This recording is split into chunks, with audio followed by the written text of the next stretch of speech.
Otti neljän vaihteittanut. Toimiko? No ei.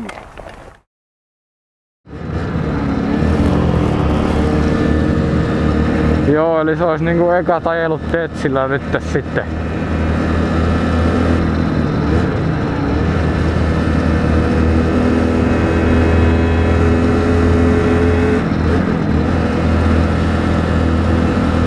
Ei tää kyllä niinku kulje yhtään mihinkään.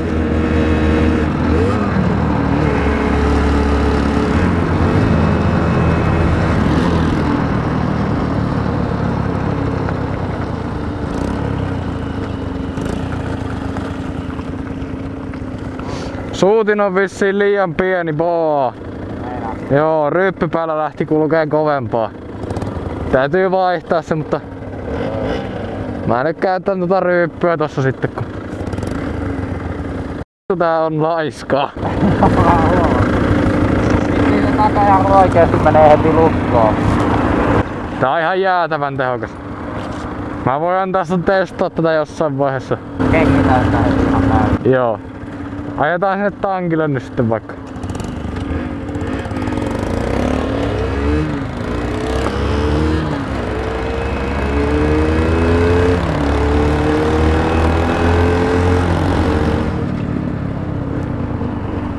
Kiva savupilvi jälkeen. Joo.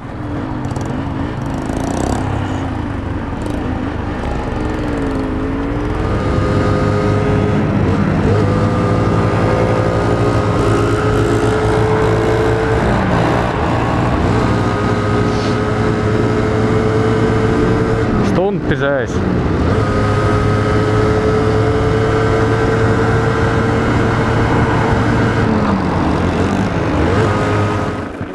Mutta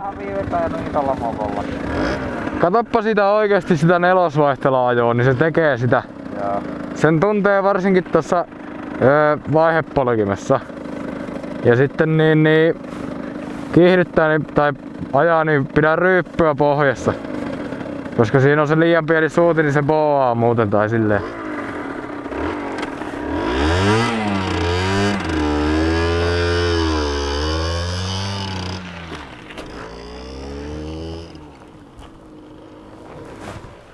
Se on särki. Voi. Toivottavasti se siitä jotenkin korjaannus.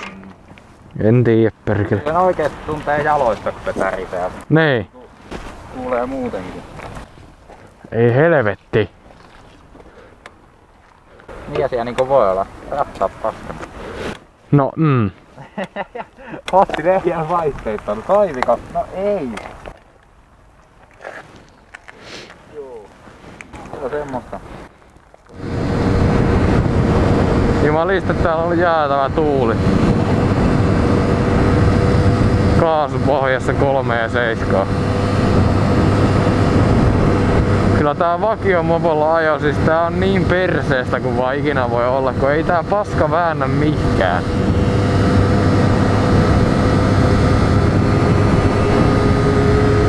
Siis kyllä niinku pitäis mopoissa olla vakiona edes silleen, että jos se kulkee sen 4-5, niin se edes vääntäisi niinku sinne asti sillai, että sillä ei tarvi oikeesti kiihdyttää niinku 10 minuuttia sen 4-5.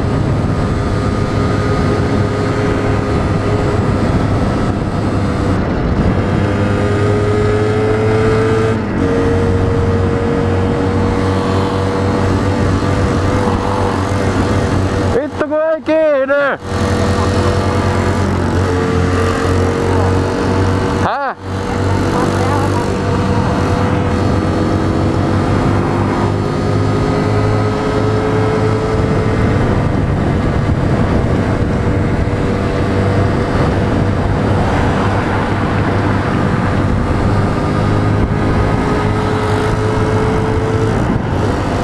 Vakiomopot on perseestä.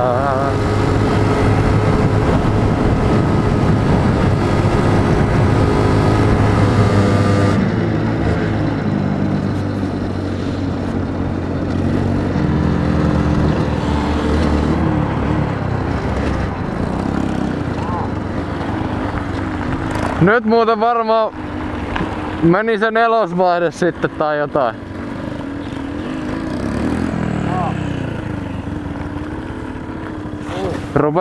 Rupes nykimään.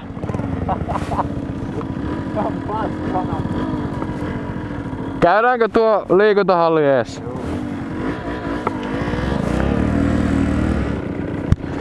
Mitäköhän täällä tapahtuu? Kun... Niin, se niinku tiputtaa sen vaihteen tyyliin pois päältä, sit se taas nappaa sen päälle.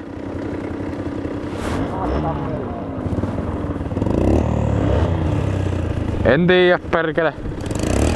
En kyllä uskalla tuolla nelosvaihteella ajaa kauhean pitkään. Jos me halutaan sinne liikuntatunnille vielä päästä. Ajoista.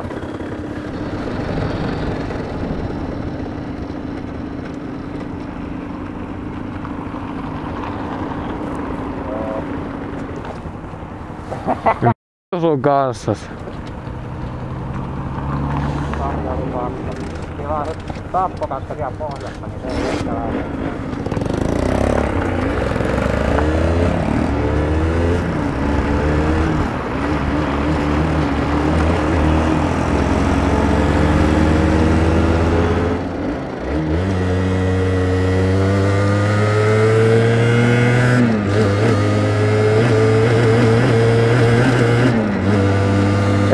Ei näytä hyvältä nyt, toi nelosvaihde nykii niin saatanasti.